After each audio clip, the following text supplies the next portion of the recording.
কারণ এটা মানুষের মনকে, ইংরেজিতে একটা শব্দ আছে টক্সিক, খুব কষ্ট দেয়, টক্সিক করে ফেলে। তখন যাকেই দেখে তাকে বলে আমি তোমাকে বিশ্বাস করি না, অথচ এরকম কোনো বিষয় নাই, তোমাকে করি না, তোমায় করি না, তুমি তুমি এরকম করলা, তোমার কারণে এখন আমি ওকেও করি না। এই যে মনের ভেতরে সন্দেহ প্রবণতা, এটা শুরু হয় আমার ধারণা এই কিছু মানুষ খুব ভুল বোঝায়, তারপরে একজন ভুল বুঝতে বুঝতে বুঝতে বুঝতে পরিণতি খুব ভালো হয় না।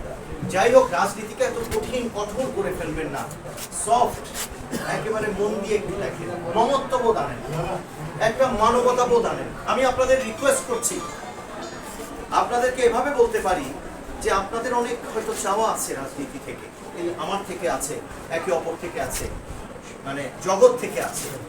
আমাকে যদি জিজ্ঞেস করেন, আমি ইলেকশনের আগে যা বলতাম, ইলেকশনের পরেও আমার আলাপে কোনো পরিবর্তন আসার কোনো কথা নাই। আমি আমার জীবনের গত 20-25 বছর যা বলে আসছি, এমপি হওয়ার পরেও তাই বলছি, তার থেকে কোনো আলাদা হয়ে যায় নাই অথবা কমিয়েও ফেলি নাই। আমার যে কণ্ঠ সেটা সাধারণের জন্য, আমি রাজনীতি করি সাধারণের জন্য, আপনাদেরও রাজনীতি করার কথা সাধারণ মানুষের জন্য। সেই জায়গায় ওই আদর্শের পিলারকে ধরে রেখে আমরা এক পথে হাঁটব, এখানে আর কোনো পথ নাই। সেই পথে হাঁটার সময়ে আমাদের মনে হতে পারে যে তোমার পথে যেভাবে তুমি চাইছো, যেই বেগে চাইছো, হয়তো তিনি আরেকটু কম বেগ অথবা আরেকটু অন্যভাবে কোনো কৌশল চাচ্ছেন, কিন্তু পথ এক, পথ এবং গন্তব্য সাধারণ জনগণ হচ্ছে গন্তব্য, আর পথ হলো আমাদের আদর্শ, অর্থাৎ কিভাবে আমরা রাজনীতিটা চাই। আমাদের শহীদ প্রেসিডেন্ট জিয়াউর রহমান, আমাদের নেতা জনাব তারেক রহমান, মরহুমা দেশনেত্রী খালেদা জিয়া। এরপরেও আগেও আপনারা অনেক নিজেদেরও ঘরে বাবা মা, আপনাদের, আমাদের মহানবী সাল্লাল্লাহু আলাইহি ওয়াসাল্লাম, আমাদের অনেকগুলো বিষয় আছে যেখান থেকে আমরা জীবনের অনেক কিছু শিখি। আমরা পরিবারে কোনোদিন অন্যায় হতে দেই, ভাইয়ের সাথে, বোনের সাথে, নিজের সন্তানের সাথে।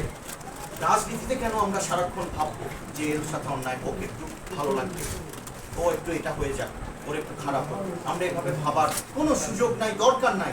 আমাদের ব্যক্তিগত জীবনে আমরা যেমন, রাজনীতিতেও আমরা তেমন। সেভাবে যদি দেখি, ইসলামে আমাকে যা যা বলেছে করতে, রাজনীতিতেও আমরা সেভাবে করি, তাহলে দেখবেন অনেকগুলো সমস্যা চাওয়া পাওয়ার সমাধান হয়ে যাবে। আমি আজকে হয়তো সুযোগ পেলাম, সব অনেক সময় মোবাইল তাক করে থাকে, অনেক কথা হয়তো সব উদাহরণ দিতে পারি না, কিন্তু আপনাদেরকে এতটুকু বোঝাতে পারবো যে আপনারা যত জটিলভাবে সংগঠনকে বা সামনের পথকে দেখছেন, আমি এত জটিলভাবে দেখতে চাই না। এত জটিলভাবে দেখতে হলে, দেখলে আপনাদের মনে অনেক টক্সিসিটি এসে যাবে, অনেক কষ্ট এসে যাবে, কাউকে বিশ্বাস করতে পারবেন না। এবং এই বিশ্বাস সর্বনাশা জিনিস, অবিশ্বাস। আমি ইলেকশন করতে পারতাম না যদি আমি বিশ্বাস না করতাম, আমি কোনো দিকেই যেতে পারতাম না। আজকে পর্যন্ত সাহসের সাথে মন বড় করে গলা মুচিয়ে আপনাদের হয়ে সংসদে কথা বলতে পারতাম না যদি ঈমান বা বিশ্বাস না থাকতো যে না, আমার সাথে আমার 24 নম্বর ওয়ার্ডের সকলে আছে। এটা আমার বিশ্বাসের ব্যাপার, কে কি চিন্তা করছে সেটা ভিন্ন ব্যাপার। আমার বিশ্বাস করতে হবে যে আমি তাদের, তারা আমার, আমি তাদের। আমার সন্তানদের সাথে আমার এই 6 মাসে 6 দিন দেখা হয়েছে, 6 দিন। আমার ছেলে, 3 ছেলের সাথে। এই কথাটা আজকে, এই যে ব্যক্তিগত জীবন নিয়ে আমি একটা উদাহরণ আজকে আনলাম, আমি চাচ্ছিলাম না, বললাম কেননা আমি কোনো সুযোগ পাই না, আমাকে কোনো সুযোগ, আমার পরিস্থিতি ছিল না। এতে আমার মনের একটু কষ্ট থাকতে পারে, কিন্তু সেই কষ্ট কার সাথে করবো, এটা তো আমার দায়িত্ব।